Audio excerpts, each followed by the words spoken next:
Assalamualaikum warahmatullahi wabarakatuh. Nama saya Ayu Kafina Nuraskia dengan NIM 444323069 dari jurusan Ilmu Perikanan kelas 4D. Jadi di sini saya akan menjelaskan apa itu kromatografi lapis tipis. Kromatografi lapis tipis juga bisa disebut dengan KLT. Nah, KLT sendiri ini adalah salah satu teknik pemisah yang sering digunakan di laboratorium. Nah, tujuan dari KLT tersebut untuk memisahkan atau mengidentifikasi zat-zat yang ada di dalam suatu campuran. Misalnya, kalau kita punya ekstrak tumbuhan atau tinta atau semacam campuran bahan zat kimia, kita bisa pakai KLT ini untuk tahu isinya itu ada apa aja sih. Kenapa juga disebut dengan lapis tipis? Nah, lapis tipis ini dikarenakan pemisahnya ini dilakukan di atas pelat, yang pelatnya ini bentuknya tipis dan sudah dilapisi dengan bahan seperti silika gel atau aluminium oksida.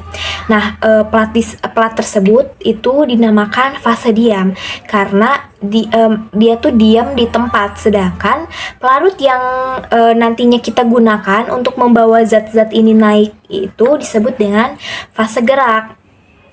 Teknik ini sederhana tapi sangat bisa amat berguna karena hanya dengan pelat kecil dan pelarut kita bisa tahu ada apa saja yang ada di dalam zat-zat dalam campuran terpisah berdasarkan sifat-sifat kimianya. Nah, untuk sekarang kita bahas cara kerja dari KLT tersebut ya. Nah, pertama-tama kita buat dulu plat KLT sepanjang 1,5 cm dari tepi bawah.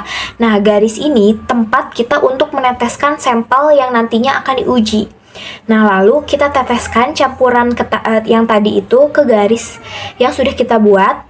Nah, kita bisa buat beberapa garis, itu tergantung sampel yang kita butuhkan ya. Nah, kita juga bisa tambahkan sampel perbanding yang sudah diketahui isinya, biar nanti kita bisa membandingkan gitu hasilnya. Nah, setelah semua titik kering, nah plat KLT ini nantinya akan dimasukkan ke dalam chamber atau wadah yang tertutup, yang sudah biasanya tuh diisi dengan pelarut. Nah, ingat ya, harus diingat sekali. Nah, pelarutnya ini cuma sampai menyentuh bagian bawah pelatnya aja, jangan sampai merendam ke titik sampel yang nanti akan kita uji. Nah, setelah itu pelarut nanti akan naik ke atas lewat permukaan pelat karena adanya gaya kapilaritas. Nah, sambil naik si pelarut ini akan membawa zat-zat yang nantinya akan ikut naik juga dari si sampel tersebut. Tapi karena tiap zat ini berbeda ya sifatnya, mereka ini naiknya nggak selalu berbarengan.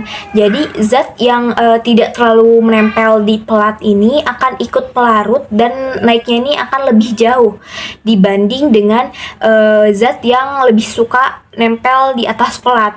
Nantinya akan tertinggal dan naiknya ini akan lebih lambat. Nah, kenapa bisa begitu? Karena pelat KLT kan sifatnya ini polar, sedangkan pelarut itu sifatnya non polar. Jadi senyawa yang lebih polar ini akan menempel kuat di plat dan sulit untuk naik, yang lebih dibanding senyawa yang lebih non polar nantinya akan ikut pelarut dan lebih cepat untuk naiknya.